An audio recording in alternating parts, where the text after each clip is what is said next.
Alam nyo mga idol, meron naman akong isi-share sa inyo. Tip ba? Tungkol sa ano to? Tungkol sa saging ba? Yung saging na ano ba? Yung nasobra ng hinog ba? Hinog na sobrahan na makakain mo rin uli. Ang gagawin natin ay ipapasok natin to sa rep. Babalutin muna natin to siya o ito o.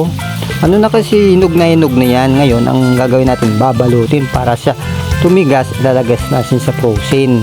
Pag tumigas yan at pwede mo na siya makain, ang sarap kaya siya mga idol. Ligit na ligit talaga sa totoo lang. Oo, ganito lang. Pasok mo sa rep.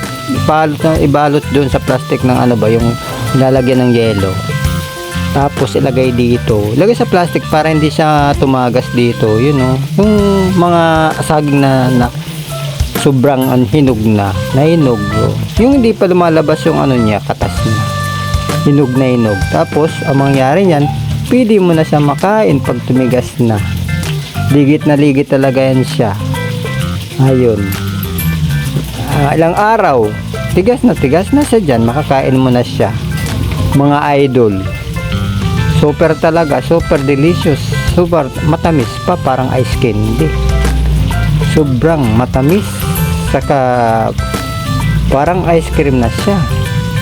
Mga idol, ang sarap niya.